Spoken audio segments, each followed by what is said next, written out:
మన ప్రభువును రక్షకుడైన యేసు క్రీస్తు పరిశుద్ధ నామమున మీకు నా యొక్క వందనములు తెలియచేస్తూ ఉన్నాను.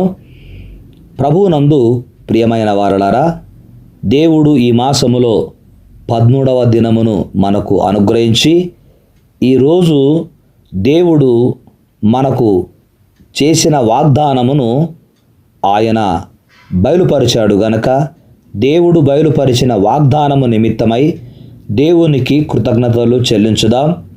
దేవుడు నేటి దినము బయలుపరిచిన వాగ్దానము, నీ సమస్యలు తొలగించెదను, చింతించవద్దు. ఆమెన్. మత్తయి సువార్త 6వ అధ్యాయము 25వ వాక్యములో యేసు ప్రభువు వారు ఈ విధముగా తెలియచేశారు. నేను మీతో చెప్పున్నదేమనగా, ఏమి తిందుమో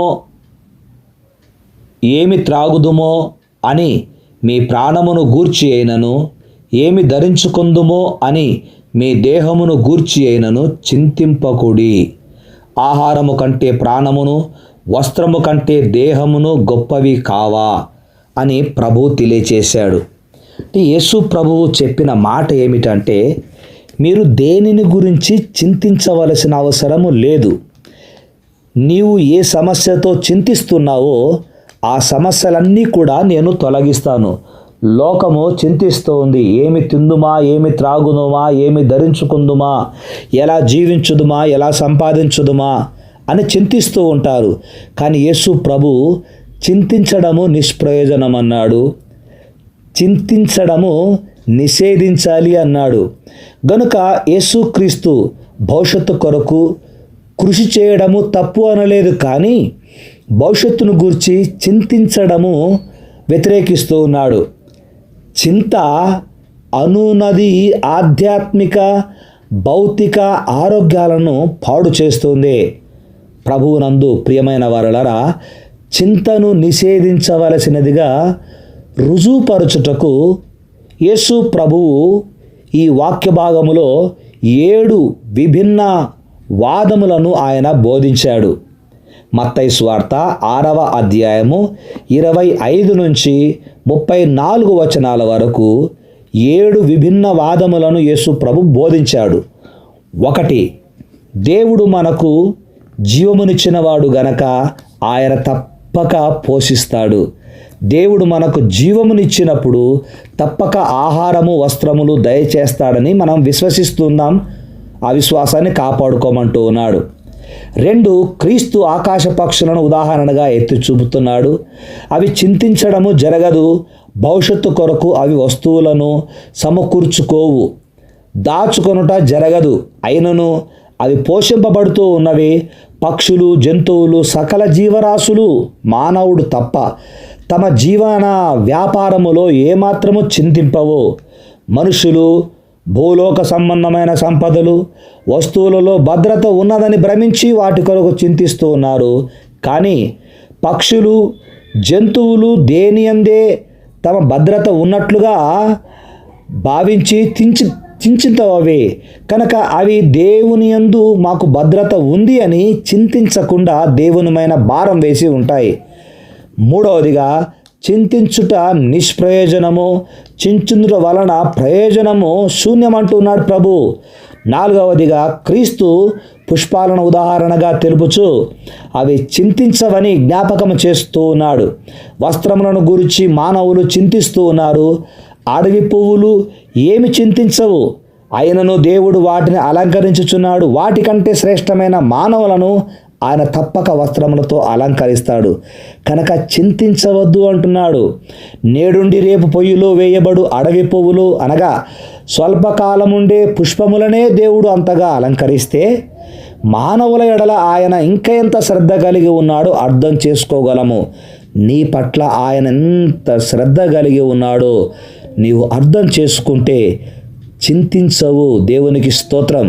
5వదిగా, అన్యజనుల వలె విశ్వాసులు చింతించకూడదు అని ప్రభు హెచ్చరిస్తూ ఉన్నాడు. దేవుని యందు విశ్వాసం ఉంచితే భూలోక సంబంధమైన వాటి గురించి చింతించనగత్యము లేదు అంటున్నాడు ప్రభువు.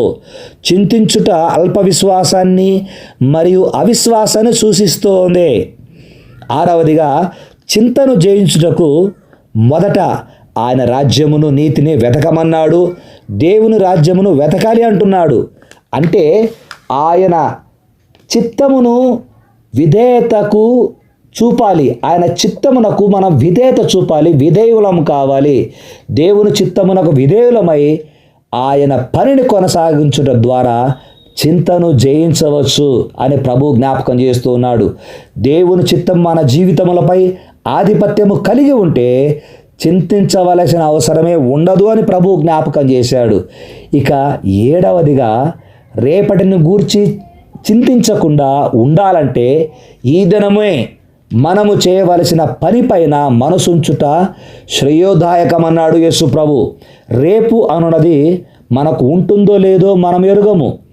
మనకు తెలియని దాని గూర్చి ఎందుకు చింతించాలి అంటాడు ప్రభు. అనుదినము మనకు ఎదురయ్యే సవాళ్లను విశ్వాసముతో ఎదుర్కొనవలనని ప్రభువు బోధించాడు. కనుక క్రీస్తునందు ప్రియమైన కుమారుడా, కుమార్తె, పైన చెప్పబడినటువంటి 7 విషయాలను గురించి చింతించుట అవసరమా అనేది జ్ఞాపకం చేసుకోవాలి. చింతించుట వలన నేడు అనేక మంది తీవ్రమైన దీర్ఘకాలిక వ్యాధులు, రక్తపోటు, షుగర్ వ్యాధి, గుండె జబ్బులకు లోనవుతున్నారు. గనక మనము చింతించే వారముగా ఉండకుండా మనము ప్రార్థనలో విశ్వాసములో బలపడే వారముగా ఉండాలని, మన చింతలన్నీ తీర్చే ప్రభు మనకు తోడుగా ఉన్నాడే మనం విశ్వసించి మన చింతలన్నీ ప్రభువుకు అప్పగించుదాము. నీ సమస్యలు తొలగించదను, చింతించవద్దు అన్న ప్రభువును బట్టి కృతజ్ఞతలు చెల్లిస్తూ ప్రార్థించుదాం. తండ్రివైన దేవా, మీకు వందనాలు చెల్లిస్తూ ఉన్నాం. ఈరోజు నీ సమస్యలు తొలగించదను, చింతించవద్దని వాగ్దానం చేసినట్లుగా మీ వాగ్దానం మా ప్రియ బిడ్డల జీవితాలలో యేసు నామమున నెరవేరునుగాక. అనేక మంది చింతిస్తూ రక్తపోటు, నైనా షుగర్ వ్యాధి, ప్రభువా మరి గుండెపోటులు, ఇలాంటి సమస్యలకు వ్యాధులకు గురి అవుతున్నారు.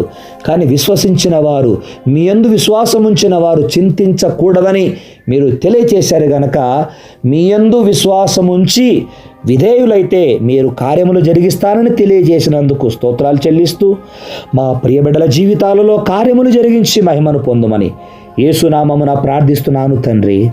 ఆమెన్. తండ్రి, కుమార, పరిశుద్ధాత్మని యొక్క సన్నిధి ఇప్పుడు ఎప్పుడు ప్రభు రాకడ పర్యంతం వరకు నీకు తోడై ఉండునుగాక. Amen. Amen. May God bless you.